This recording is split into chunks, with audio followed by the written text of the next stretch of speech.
Assalamualaikum warahmatullahi wabarakatuh. Alhamdulillahilladzi wa biminnatihi takmulul hasanat. Wassalatu wassalamu ala sayyidis sadat, imamil qadat, sayyidina wa habibina wa maulana Muhammadin sallallahu alaihi wa alihi wasallam. Faqad qala azza wa jalla fi kitabihil karim wa huwa asdaqul qailin. A'udzu billahi minasyaitonir rajim. Bismillahirrahmanirrahim. Qul hal yastawil ladzina ya'lamuna wal ladzina la ya'lamun. Shadaqallahul azim. Para pemirsa yang dimuliakan Allah Subhanahu wa taala, mari kita mengawali kajian kita pada kitab Irsyadul Ibad ini dengan terlebih dahulu membaca Fatihah kepada sahib hadzal kitab, juga kepada para ulama, para asatidz ustadzat, juga kepada Nabi kita Muhammad sallallahu alaihi wasallam, al-hadihin ya wa alamana wa salafus salih, wa ila hadratil habib sayyidina Muhammad sallallahu alaihi wasallam, wa ila sahibi hadzal kitab wa ulama ahli hikmah wa asatidz ustadzatina bisirril Fatihah. A'udzubillahi.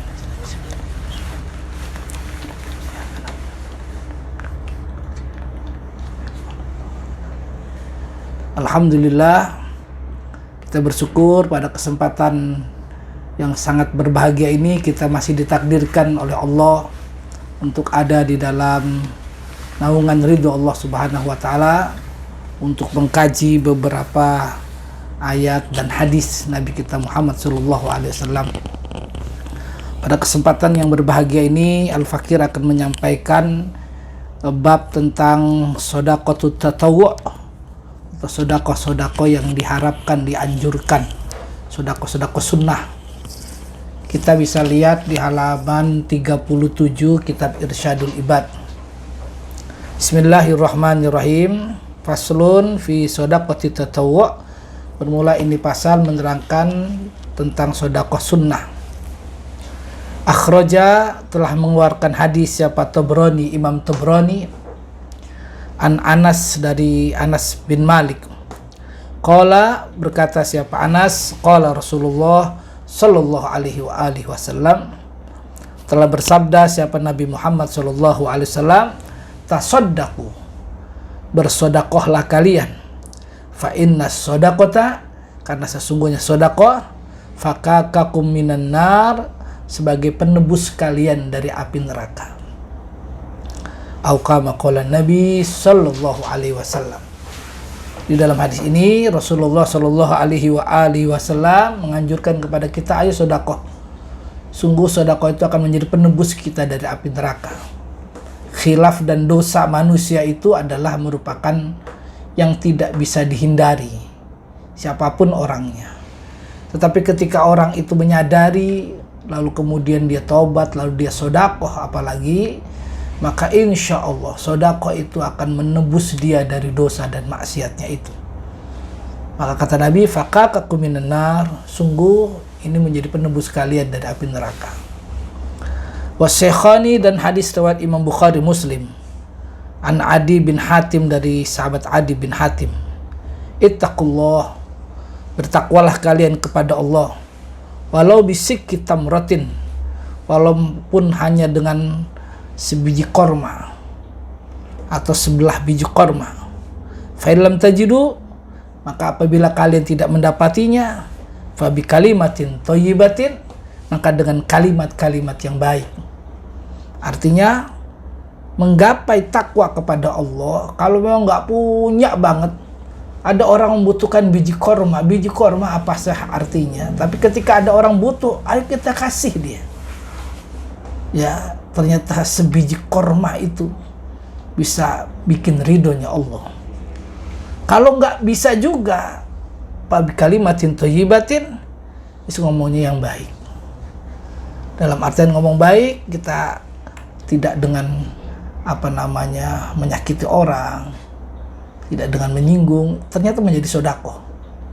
Nah, sedekah itu, kalimat thayyibah itu, insya Allah juga bikin orang tentram, bikin orang bahagia.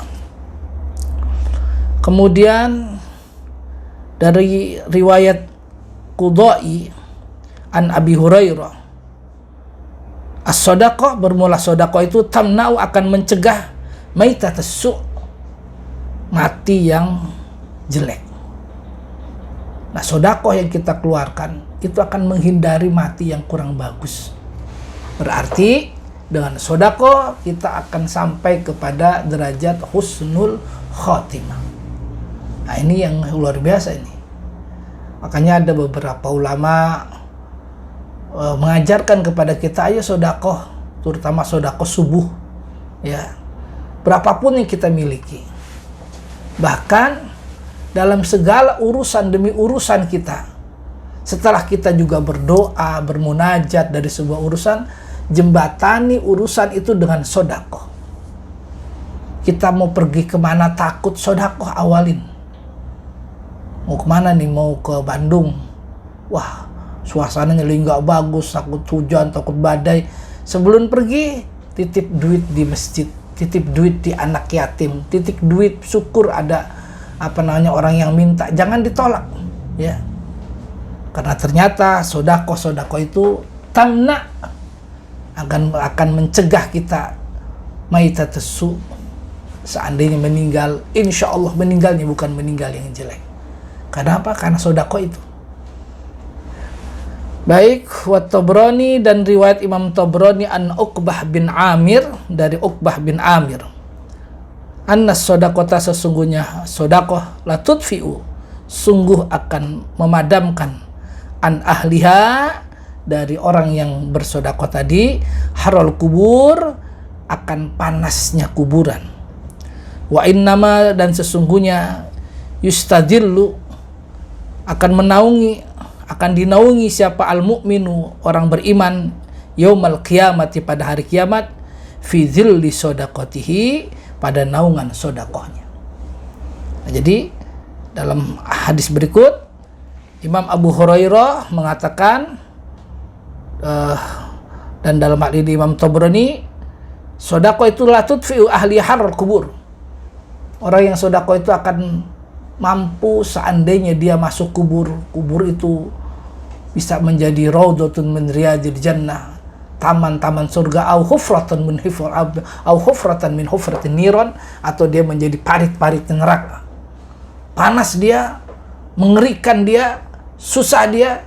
Tapi kalau udah sodakoh, insya Allah Allah padamkan rasa panasnya.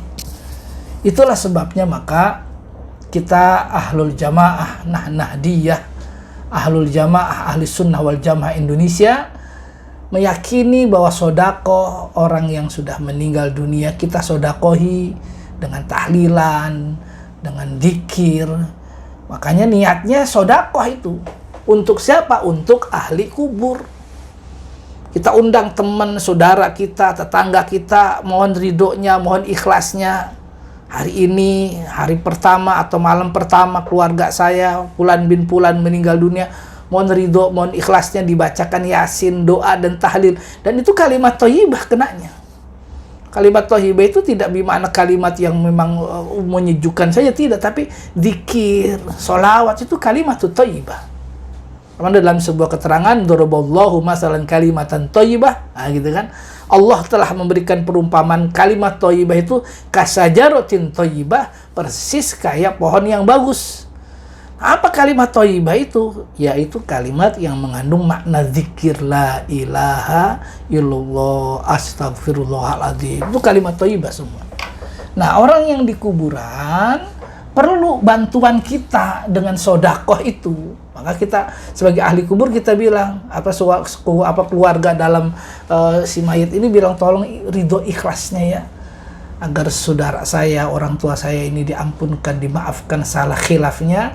Maka mohon fatihahnya, yasinnya, dzikirnya dihadiahkan kepada ahli kubur. Kalau dia sudah mengasih hadiah kepada ahli kubur, ya kita juga ngasih hadiah dong. Masa sih orang ngasih kita nggak balas? Kan bahasanya terima kasih, kan gitu. Apa filsafat terima kasih?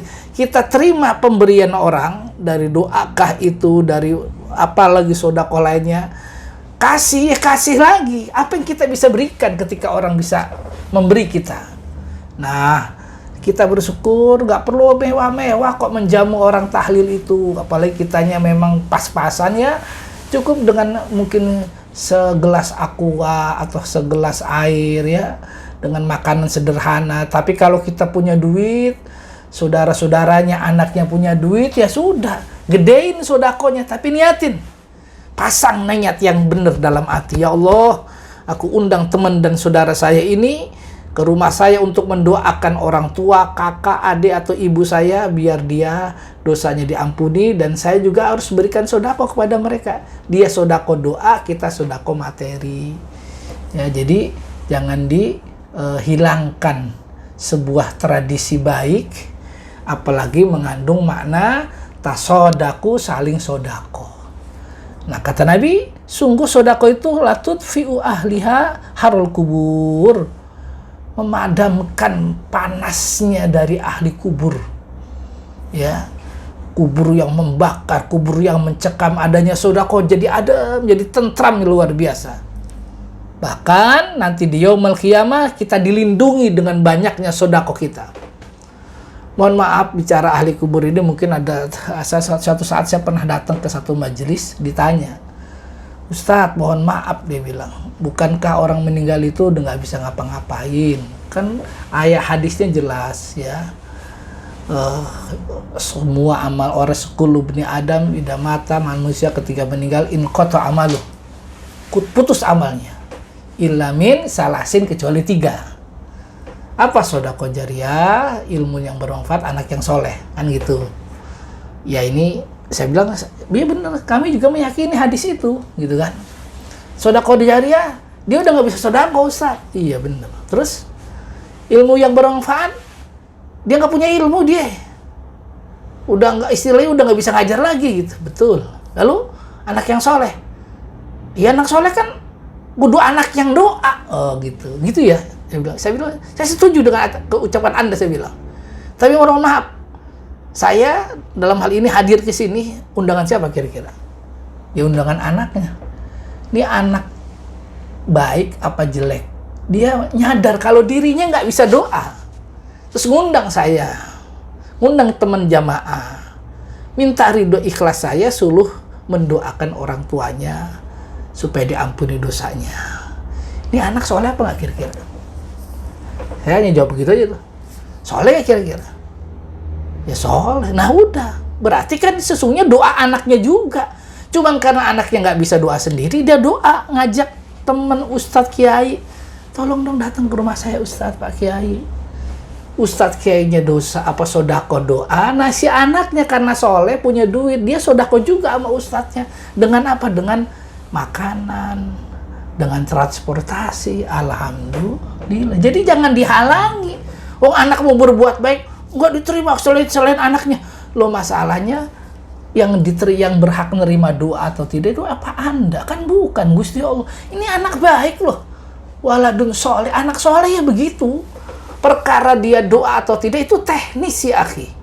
Ya kalau anaknya soleh, keluaran pesantren bisa doa dengan derai air mata. Jangankan tahlil, setiap saat dibacakan Quran buat ayahnya sampai. Tapi haruskah anak seperti itu semua? Atau anak seperti itu? Bukan, tidak. Ada anak-anak yang hanya ilmu duniawi, pas bapaknya meninggal cuman dia liatin aja derai air matanya, sungguh akan menjadi siksa buat bapaknya karena tak terucap dalam mulutnya, tak tergerak dalam hatinya doa kepada ayahnya. Apa nggak sengsara itu? Nah, jadi jangan di hadis tadi benar, kita sama-sama pakai hadisnya itu. Idza mata ibnu Adam, sama hadisnya. Sahih Bukhari Muslim lagi. Tapi mohon maaf, penafsirannya tolong dikaji kembali ya. Mungkin barangkali nanti dalam sodako ini juga kita akan ketemu tuh. Tidak 3, malah 7 ya amal-amal yang bisa menghantarkan kita terkategori sodakoh jariyah. Naam, kita lanjut. Wan Nasa'i wal Hakim. Diriwayatkan hadis dari Imam Nasai dan Imam Hakim an Ibni Umar dari Ibnu Umar. Man at'ama akhahul hubza. Man barang siapa at'ama yang memberikan makan siapa man akhahu akan saudaranya al khubza akan roti. Hatta yusbi'ahu sehingga ia kenyang. Wasaqahu dan dia memberikan minum minal ma dari air. Hatta yurawwiyahu sehingga ia merasa puas. Ba'da setelahnya ba'adallahu ba'dahu maka menjauhkanhu kepada man siapa Allah minan nari dari api neraka sab'a khanadik 7 parit.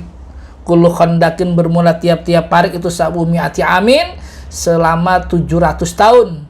Wa fi riwayatin dan itu dalam satu riwayat ma baina kullu khandaqain apa-apa yang antara dua parit itu masiratu itu perjalanan khamsumi'ati amin selama 500 tahun. Subhanallah. Ada orang susah, lapar, kita kasih makan.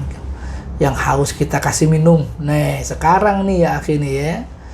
Masa orang banyak susah, pekerjaan banyak dikurangin. Ya. Kemudian banyak hal-hal yang dibutuhkan umat. Mungkin dia nggak minta sama kita, tapi dia menjerit ke Gusti Allah. Kita dibukakan hatinya oleh Allah sehingga kita memberi dia. Masya Allah, ya. Kau beri dia makan sampai kenyang, kau beri dia minum sampai puas, maka Allah akan memberikan kau kebebasan dari api neraka sejauh 700 tahun. Ya, Masya Allah. Artinya, ya insya Allah kita dijauhkan dari api neraka, berarti kita dimasukkan surga oleh Allah Subhanahu wa Ta'ala. Naam, kemudian wan nasai an Ibni Abbas ma min muslim, diriwayatkan dari Imam Nasai dan Ibnu Abbas, ma min muslim tidaklah dari seorang muslim kasa yang memberi baju musliman kepada muslim yang lain atau memakaikan pakaian kepada muslim sauban dengan baju illa kecuali karena ada siapa man itu fi hifdzillahi dalam lindungan Allah madama alaihi min hirqatan selama baju itu ada walaupun sudah sobek. Ya, orang ngasih baju. Jadi sodakoh sekarang ini silakan. Anda pengusaha ketepatan bajunya nggak laku, sodakohin sih. Ya, baju nggak laku-laku daripada dibuang ditumpuk nanti ujung-ujungnya dijual murah lah, mendingan sodakoh. Gitu aja deh. Masih banyak orang yang senang dengan baju-baju kita. Dan dari sodakoh itu, insya Allah Allah ganti yang sebagus-bagusnya. Ikhwani fillah rahimakumullah, dalam kesempatan ini Al-Fakir akan menyampaikan sebuah kisah yang ini kisah dahsyat ini. Diriwayatkan dari Al-Yafi an Ja'far Abi Sulaiman qala marartu ana wa Malik bin Dinar. Suatu saat saya dan Malik bin Dinar, diriwayatkan dari Ja'far bin Abi Sulaiman, berjalan bersama Malik bin Dinar bil Basrah, di kota Basrah. Jadi Malik bin Dinar ini terkenal dengan ulama soleh, ulama kalau kayak kita ulama hikmah ya. Beliau orang soleh, orang baik, dan doanya mustajabah.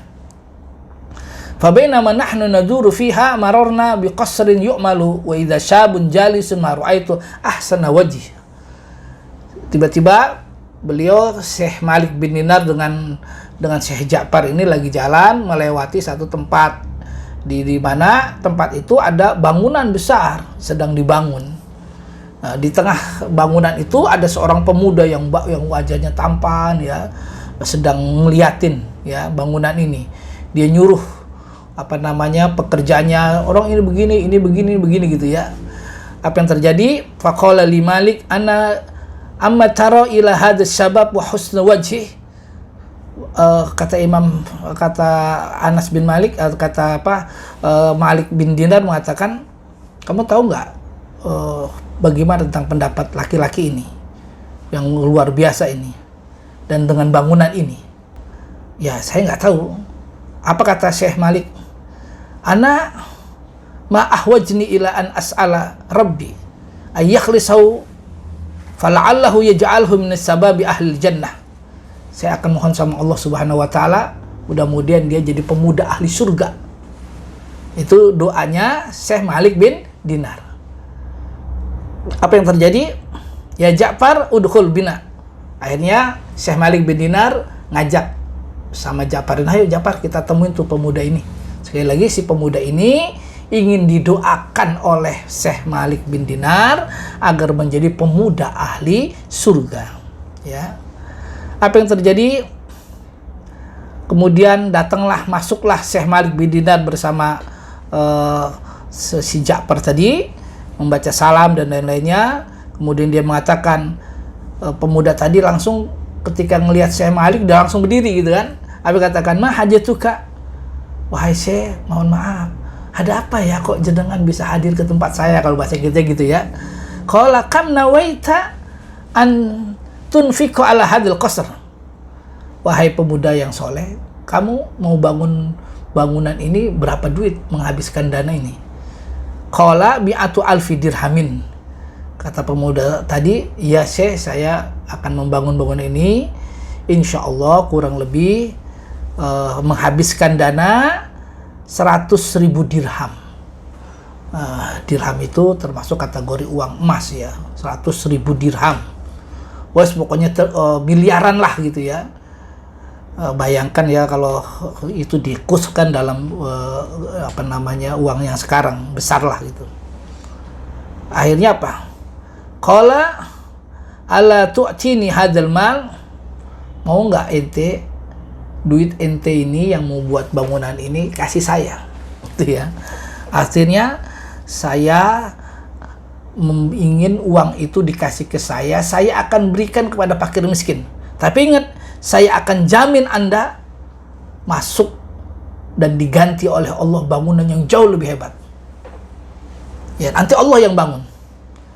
Dan bangunan itu jauh lebih bagus dengan pelayan-pelayan, dengan keindahan yang luar biasa yang terbuat dari intan mutu manikam, terhindar dari kerusakan, yang dibuat dengan kun fayakunnya Allah. Apa yang terjadi? Faqala fakhallini laylah.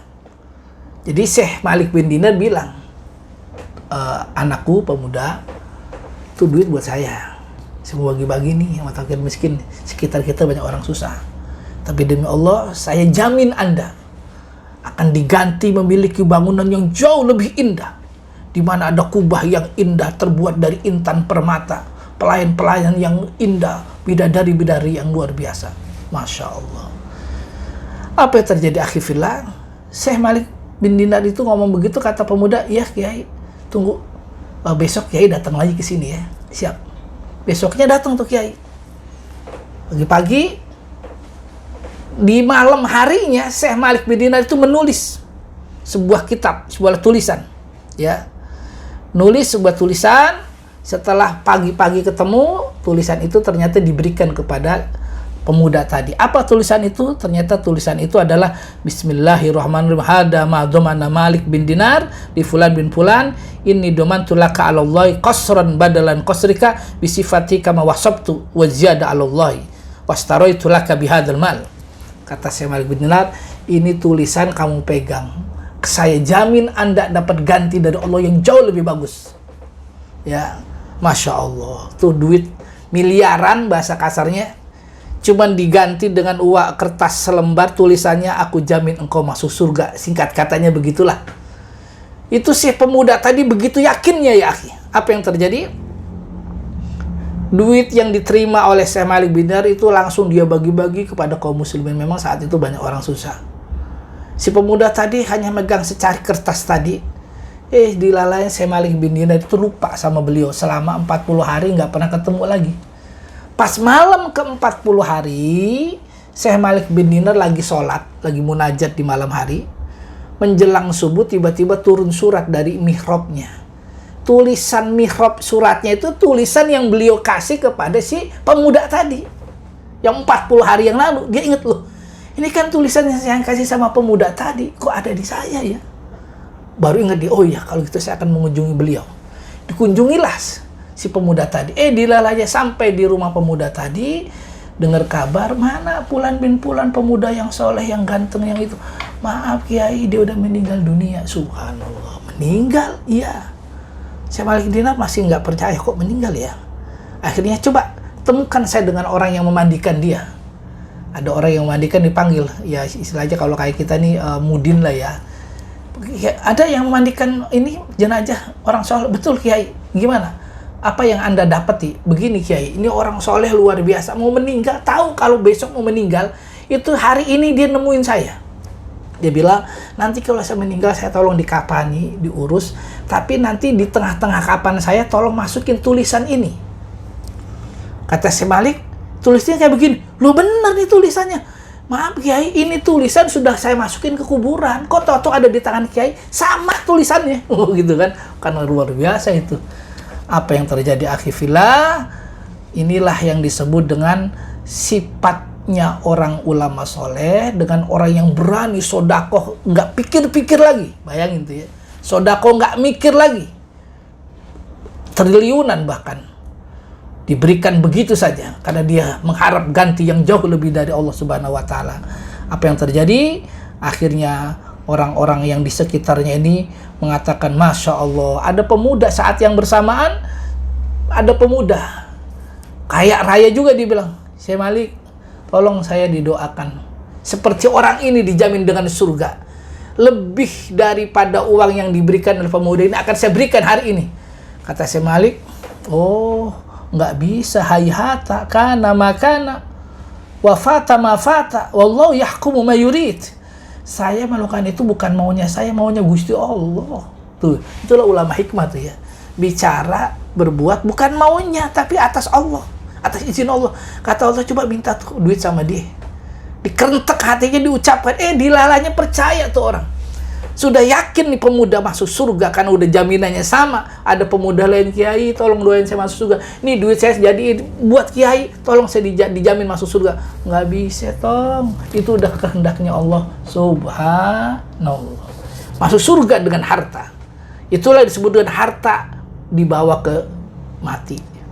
Karena kita cari duit boleh yang banyak, tapi ingat ketika punya duit buat sodako, maka harta dibawa mati, dibawa ke surga karena hartanya dipakai untuk amal. Mudah-mudahan ini menjadi penyemangat kita untuk terus beribadah dan bersedekah. Amin ya rabbal alamin. Semoga bermanfaat. Wassalamualaikum warahmatullahi wabarakatuh.